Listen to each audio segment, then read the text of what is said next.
Morning everyone. Thank you all so much for coming here to Brendale in Dickson to have a look at this amazing award-winning family-owned business, Solar Bollard Lighting.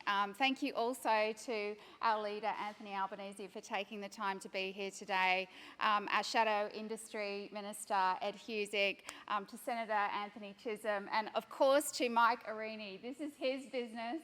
Thank you so much for showing us around today, Mike. This company here is a world leader in solar lighting. It exports to over 40 countries across the world, and it's based right here in Brendale. Yesterday we were here and there are a couple of pallet loads of lighting that were going off to which country was it? Guam, to a Guam military base. This company also provides lighting for the United States Navy and Air Force, to mining companies across the world, and even to Disneyland, I think. There's a long list of places where these lights belong. What I want to say is that this company is proudly Australian made, and I hope that it's one of many local businesses that will benefit from Labor's Buy Australian Made policy. Mike here is a very, very, very passionate innovator, and one of the things I absolutely love about this business is that they're very determined to grow their business here in Brendale. They're very determined to support other local businesses, but also to keep jobs here, right here in Dickson. So I'm really grateful that you've all had the opportunity to see this amazing local business, and I'm now going to hand over to our leader, Albo. Thanks very much, Ailey, and it's good to be back in Dickson. This is my third visit to Queensland in the last week, and it's always good to be here, because Queensland can lead the nation in taking advantage of the opportunities that are there if we seize them. But we can't sit back and be complacent. We need to learn the lessons of the pandemic, and one of the lessons is that we don't make enough things here. Australia has the smarts to make things here if we only commercialise the innovation that's occurred. And Mike's business here is a great example of that, producing high quality product and exporting it to the world. Imagine how good we could be if we had a national reconstruction fund with a Buy Australia plan to support high value Australian manufacturing. The products that go in here are by and large made in Australia, except for lithium batteries. Why is it? We've got a bit of lithium here. Why is it we're not making more things here like lithium batteries? There is incredible opportunity here if we seize a future made in Australia. And Labor has a plan to do just that. It is a part of our plan for a better future, making sure that we make things here, we create the jobs here, we give people the skills here with our fee-free TAFE plan and our additional university plan for 20,000 places. It's a part of our coherent plan to move forward, to have stronger economic growth, to have an economy that works for Australians rather than the other way around. And that is why this is so important. This is very different from the approach of the current government. We saw that in recent times where the Prime Minister flew into Queensland to say to be part of a national emergency, and then the next day changed his mind. The next day apparently it wasn't a national emergency, even though of course the catastrophic circumstances had occurred a week beforehand with very little response from this government. We need a government that is as strong and as resilient as the Australian people are themselves. One that wants to make things here, one that wants to advance our national interest and support businesses like Mike's, who's doing an incredible effort right here. It's a pretty good company that's exporting to military around the world as well as to Mickey Mouse at Disneyland. It says it all about the benefits of this amazing product that is the world's best, just like we have the world's fastest EV charging stations are produced right here in southeast Queensland. We can do so much better And that's why our plan as well has identified the incredible job benefits from the shift to renewable energy, with 5 out of 6 of the 604,000 additional jobs being created in regional Australia, but 604,000 jobs of which Queensland would be a major beneficiary. I might ask Ed to say a few words. Thanks. Thanks, Anthony, Ali, and also to Anthony. And if I can say to Mick, thank you so much for what you are doing here. As we were joking before, a 20-year overnight success story. That is 20 years of hard slog to make sure that they build this company from the ground up, believe in its success, provide jobs, and importantly, also huge export opportunities. And so many companies like Mick's that want to, in Australia, make sure they do as much onshore as they can, create as many jobs as they can, do the right thing by fellow Australians, and they don't want to be lured off overseas because they can't get the funds or support to do so. So when you see companies like Mick's, you've got to be able to cheer on what they're doing, but more importantly than that, put in the policies that make firms like this more of a reality in the Australian context. So from our point of view, dealing with the capital side, making sure the funds are there, that's why we've got the National Reconstruction Fund that we've proposed, making sure that the skills, because so many firms tell me when I visit them that skill shortages, massive issue for them. Under Labor's TAFE fee-free plan, nearly 465,000 places created to make sure we got the skills for industry when they need them. And also, when governments are purchasing goods and services, that they think about local industry and how to work with them, providing a platform for them not only to be able to sell their goods and services to government and make sure that dollars are coming through the door to keep firms healthy here, but on top of that, reducing their cost of capital, making it easier for those businesses to work. And Labor's vision is very clear. We want to see existing firms grow, new firms emerge, jobs created, a healthy economy, healthy community. All that in terms of what we've put together, very keen to see that happen as soon as possible.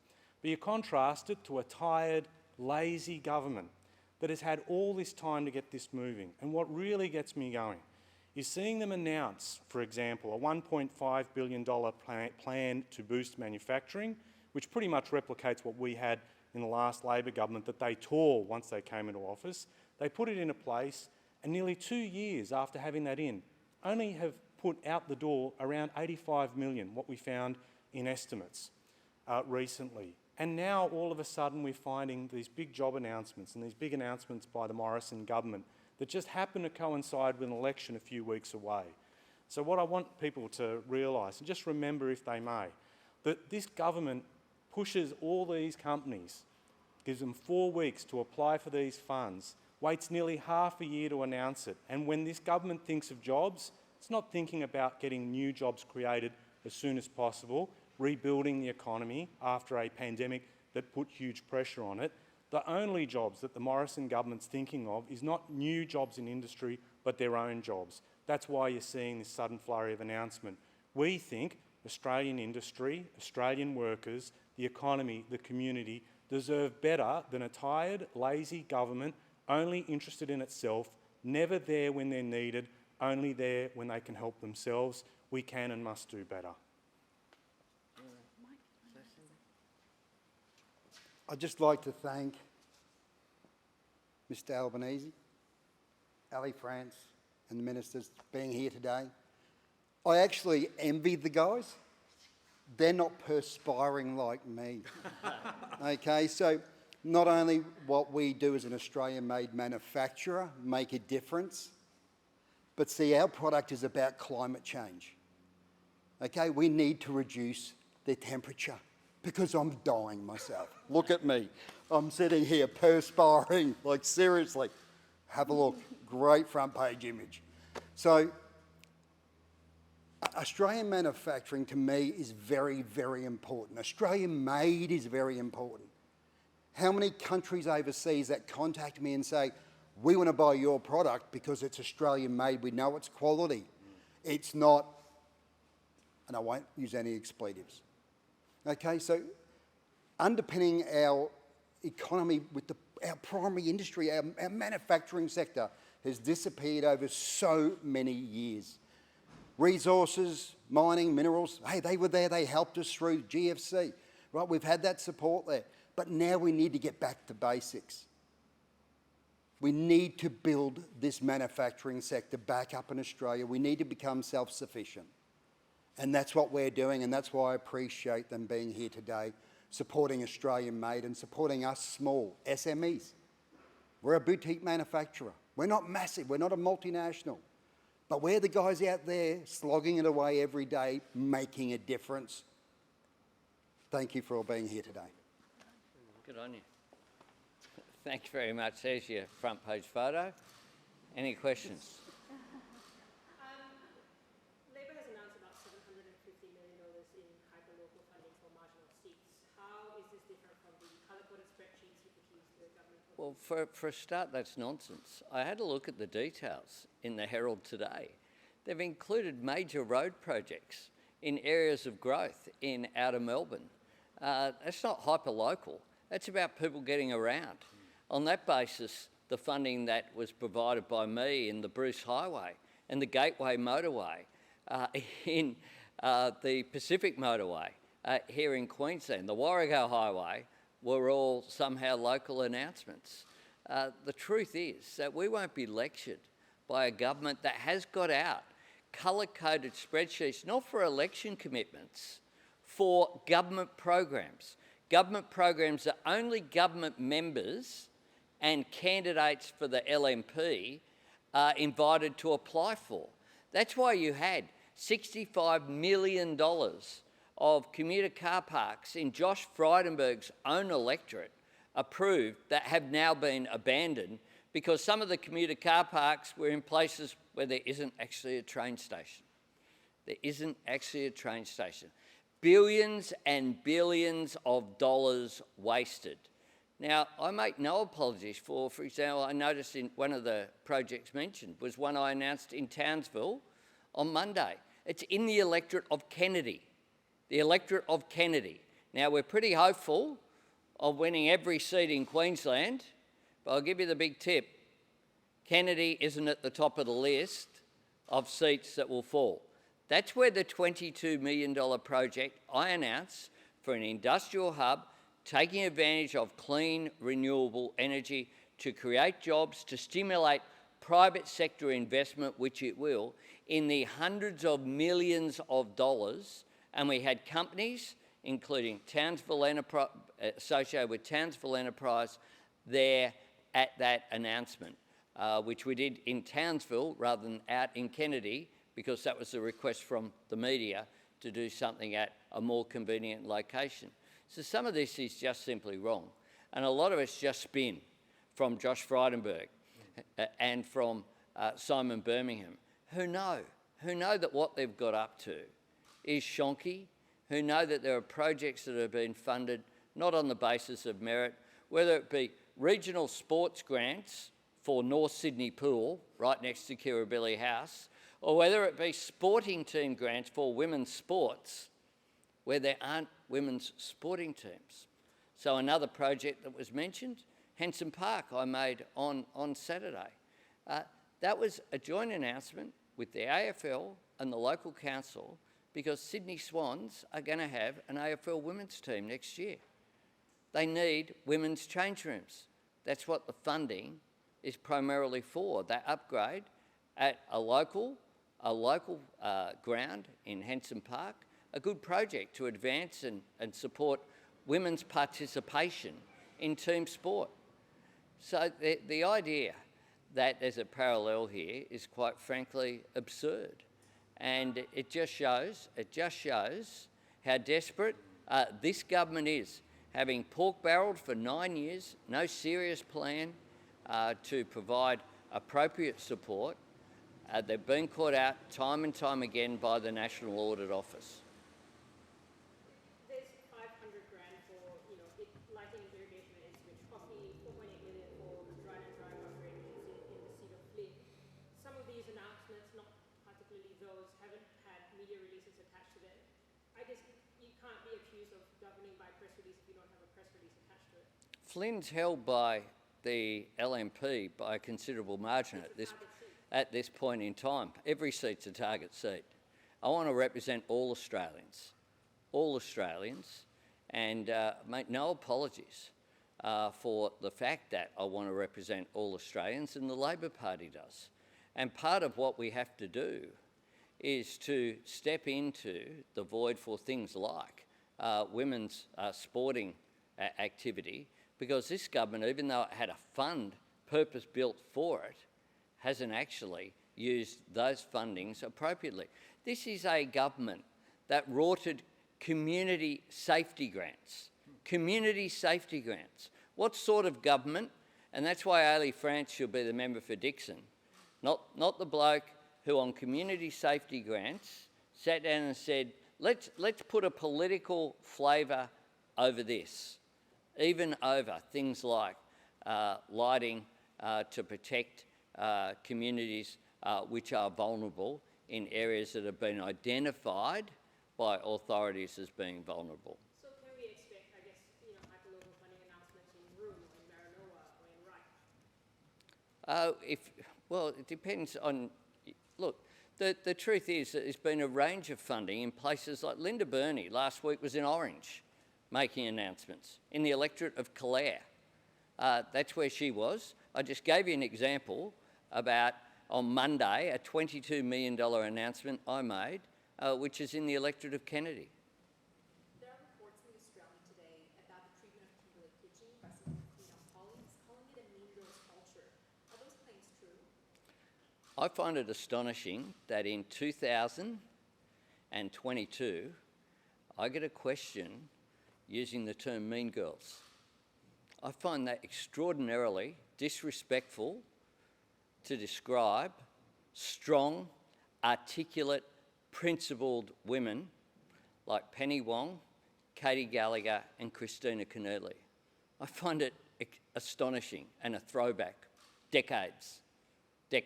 And when I saw that headline this morning, I just thought it was disrespectful to them. It's also disrespectful to Kimberley Kitching as a colleague. The Labor Party family are mourning Kimberley Kitching's loss. It was a tragic loss. It was sudden. It was not expected. Her funeral isn't till Monday. Can people be a bit respectful at this point in time? I understand these are sensitive topics, Mr. Albanese, and of course we do want to be respectful, but why was Kimberley Kitching's pre-selection held up before her death? Well, that's not respectful. It's just not. And people, it's up to people to ask whatever question they want. But we've been through a process whereby there's been various legal battles and challenges to the National Executive and the role in pre-selections in Victoria. Because Senate pre-selections aren't one-off, they are it's a proportional representation ballot when they occur, then it's not alone. There are a few seats that are outstanding in various places where we don't yet have candidates, but there has been an ongoing issue of a legal action and then an appeal against that legal action at substantial cost. It's up to others to explain why that occurred. Would you perhaps commit to looking into, these questions, not right now, but in a few weeks? What questions? The Australian is obviously reporting that, about the mean girls culture and the existence of culture. What questions? Well, you again use the term. I find it astonishing, frankly, that... It's not us using that language. I think the idea that, put it this way, there's Albanese, Husic and Chisholm here.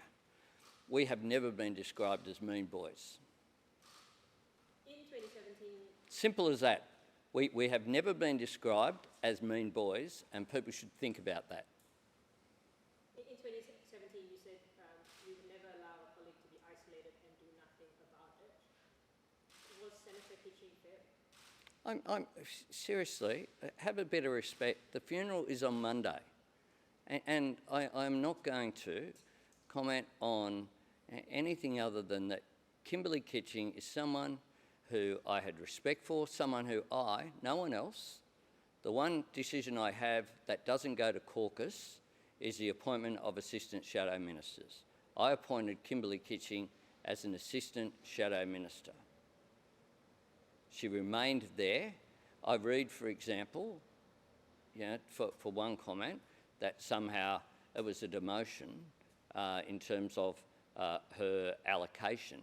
I allocated her as the Assistant Shadow Minister to Bill Shorten with the same portfolio of disabilities and government services, because those areas, on robo-debt, etc., we have a Royal Commission that we've announced. The issue of disability services is a big portfolio. She'd worked closely with Bill, and I thought that was entirely appropriate. But Kimberley Kitching, it's a great shock and a great loss. And what it shouldn't be is an opportunity for people to speculate based upon I'm not quite sure what. If the US imposes any sanctions on China for helping Russia in any way, would you support Australia in imposing sanctions as well? I support Australia acting in conjunction with our partners in the world. That's what we've done up to now. We've provided bipartisan support for that. It's important that democracies around the world take action. But I make this point. China has a responsibility to call out Russia's behaviour and its aggression. It's outrageous, it's against international law, and it should be called out by all countries, including China, which has a particular responsibility due to its closeness to Russia, and also because it's a member of the P5, the permanent members of the UN Security Council. And the PM has been criticised this week, failing to prepare for the weather event we just had. Would you agree? Well, this Prime Minister never prepares for anything because he waits for events, and then what he does is try and work out a political response. Even after the event occurred, why is it that it was only declared a national emergency a week after the peak of the crisis had occurred? Why is it that he visited Lismore, closed off streets so locals couldn't get anywhere near the Prime Minister or his entourage, then made a decision that additional support would go to the local government areas that were in the electorate of Page, but no extra support for people who live in Ballina, in Murwillumbah, in Mullumbimby, and these towns that were affected, or here in Queensland. We have communities that have been devastated. I visited South Murwillumbah, looks just like Lismore. Devastation. I visited streets and businesses where every house and every business has gone under. Devastation as you go around, cars that have been flooded and that will never be driven again. And the fact that you still have, days later, consideration of more support. What is needed is support for all those who are vulnerable at this time. This Prime Minister is always too little and too late in his response, and he always acts based upon the politics of a situation rather than just doing his job and helping people. On the cost of living, the New Zealand Prime Minister has reduced fuel excise by 25 cents for 3 months. Is that something that should happen in Australia? Well, what we know is that cost of living pressures haven't just arrived. They've been there for some time. And cost of living pressures arise when wages aren't keeping up with the price of petrol, the price of groceries, the price of rent. And what we're seeing is that that has occurred over a period of time. And the government's been complacent, too busy out there in denial about the rise of insecure work. in denial about rising grocery prices, in denial about petrol prices increasing that were approaching $2 a litre before the Russian aggression and outrageous invasion of Ukraine. So these have occurred over a long period of time. Labor's put forward practical plans for cheaper childcare that have been dismissed by the government, and again it's nonsense, sort of made up fairy tales based upon assessments about what the cost of that will be to the economy, rather than actually looking at what we've said and how it will help families with kids to get by, as well as increasing workforce participation. The areas of electric vehicles where we want to reduce the taxes on electric vehicles and make them cheaper. But most significantly, we have a plan for wages. We'll make wage theft a crime. We'll have same job, same pay. We'll have secure work as one of the objectives of the Fair Work Commission. We'll take action to allow the Fair Work Commission to consider people in the gig economy who are falling behind. Why is it that this government, even in aged care, we've heard of people working multiple jobs just to get by, and that has had consequences for the health of the residents who they look after? We need to examine all of these issues. Cost of living pressures won't be dealt with by this government, because this government declared, with Matthias Cormann, then the Senate leader, said that reduced or low wages, stopping downward pressure on wages, was a key part of their economic architecture. That is what they want, which is why they've been so determined to increase insecure work over the last 9 years. But do you think the fuel excise should be That's removed right. in Australia for a short term? I know we've got electric cars, but they're 12 to 18 months away from waiting lists. I think there's a whole range of measures that could be looked at in terms of cost of living. We'll wait and see what... We're not the government now, so we can't. And the government seems determined to not have an election. If they're having an election and we were putting together a budget after an election, or they were putting one together if they were re-elected, then you'd have a real debate. But having declared that we're in an election campaign and that he was campaigning and not governing last October, he's continued to run around and campaign rather than actually govern. So we'll wait and see what they do in their so-called budget that really is just an election splurge. We'll wait and see. And we'll have a couple of days for our response, but we'll also have a campaign to respond in. You could very well be the government in a few months, so voters deserve to know what you'll do for an immediate relief of the cost of living pressures. You bet they do, and I've just outlined. Childcare, reductions in taxes, increases in wages, dealing with cost of living pressures. Added to that, the Housing Australia Future Fund to put downward pressure on housing costs by having an increase in supply of social and affordable housing. We have all of those measures out there for all to see, but in terms of immediate, we can't do something right now because we're not the government right now.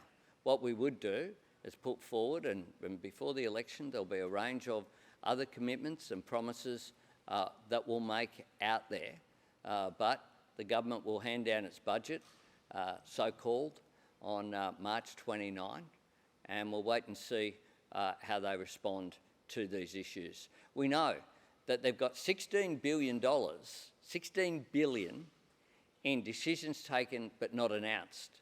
How about they use some of that to assist people who've been impacted by the floods? How about they use some of that to impact on lowering people's costs of living?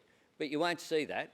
What you'll see, like we're seeing today with the announcement from the Prime Minister in WA, as Ed said, announcements that are based upon just saving one job, his own. That is Scott Morrison's priority. He's concerned about his job, he's not concerned about yours. Shows Liberals strike at least 3 Western Australian seats. Do you think the Prime Minister being on the ground over there will help or hurt the election? Oh, look, I'm not a commentator My job is to put forward both the critique of the current government that we know is tired, that we know is out of touch, and we know has no new ideas going forward. So it's not surprising that people are having a look at this government and saying to themselves, is this as good as it gets? Is this government going to get better in its second decade? Because in its first decade when they began, they had Matthias Cormann, they had Julie Bishop, they had Michael Keenan, they had Christian Porter come in, they had a range of senior members in the Liberal Party from WA. Today they don't have that. They have a Prime Minister who's on a very rare visit to WA, and West Australians know that I've been a regular visitor there when allowed to by the provisions. I've been a visitor there for many, many years and have a proud record of delivering in the West. Nice. The Prime Minister has criticised your weight loss and appearance. What's your response to his comments? Well, I think that I'm somewhat surprised that he thinks that that is legitimate criticism. I make no apologies, and indeed I'm proud of the fact that I've got myself match fit. I've got myself match fit because this is a tough job that I'm running for. And this morning I was up early, I did the Today Show from Sydney, flown up here. I have another electorate I'm visiting after this. I'll be at the St Patrick's Day or the pre-St Patrick's Day dinner tonight. And tomorrow I'll be in Brisbane, Sydney and Adelaide with Peter Malinauskas. It helps if you're fit. I'm fit, and I'm fitter than I've been for a long period of time. I think that's something that I'm proud of, and if the Prime Minister thinks that's a reason to be critical of me, well, that's a matter for his judgment. But I had a car accident in January last year when a Range Rover's heading for a head-on collision with you. I assure you, it's a life-changing experience, and it was. I had tried to lose some weight before then, and had indeed, but that made me very, very determined to live a healthier life, and I think it's not a bad thing for people who are over the age of 50 to lead a healthy life, and I hope that in public life one of the things that we seek to do as well is to provide good examples to people. So I still enjoy a beer. I still enjoy a range of food, but I'm careful about my diet, and I squeeze in exercise whenever I can, and I think that's a good thing. And it's up to the Prime Minister to explain, really, why he thinks that's a bad thing. Thanks very much.